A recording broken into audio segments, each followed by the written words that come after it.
اعوذ باللہ من الشیطان الرجیم بسم اللہ الرحمن الرحیم۔ السلام علیکم ورحمۃ اللہ وبرکاتہ۔ طالب علم ساتھیوں، اس سے پہلے والی ویڈیو میں ہم نے سورہ بقرہ کی آیت نمبر 58 کا ترجمہ اور تفسیر پڑھی۔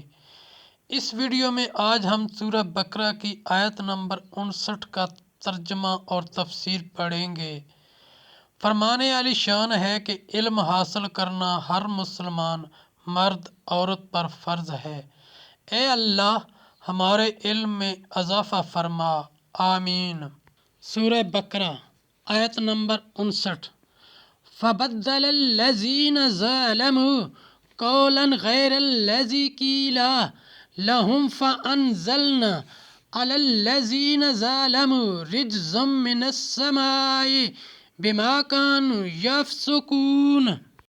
ترجمہ: تو ظالموں نے اور بات بدل دی جو فرمائی گئی تھی اس کے سوا، تو ہم نے آسمان سے ان پر عذاب اتارا بدلہ ان کی بے حکمی کا۔ آیت نمبر 59 کی تفسیر۔ بخاری اور مسلم کی حدیث میں ہے کہ بنی اسرائیل کو حکم ہوا تھا دروازہ میں سجدہ کرتے ہوئے داخل ہوں اور زبان سے کلمہ توبہ استغفار کہتے جائیں۔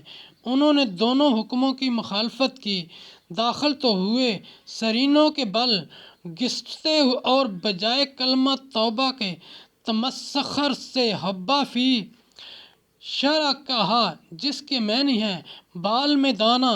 یہ عذاب طاعون تھا جس سے ایک ساتھ میں 24,000 ہلاک ہو گئے۔ مسئلہ صحیح کی حدیث میں ہے کہ طاعون پچھلی امتوں کے عذاب کا بقیہ ہے۔ جب تمہارے شہر میں واقع ہو وہاں سے نہ بھاگو، دوسرے شہر میں ہو تو وہاں نہ جاؤ۔ مسئلہ صحیح حدیث میں ہے کہ جو لوگ مقام وبا میں رضائے الہی پر صابر رہیں، اگر وہ وبا سے محفوظ رہیں، جب بھی انہیں شہادت کا ثواب ملے گا۔ ساتھیوں، ہم نے قرآنی تعلیمات کو دنیا کے کونے کونے میں پہنچانا ہے، اس لیے آپ بھی اپنے دوستوں اور اپنی فیملی کو میرا چینل قرآن ود ایڈی پیڈیا سبسکرائب کرنے کی دعوت دیجیے اور گھنٹی بجانا نہ بھولنا تاکہ اگلی ویڈیو کا نوٹیفیکیشن آپ کو وقت پہ مل سکے۔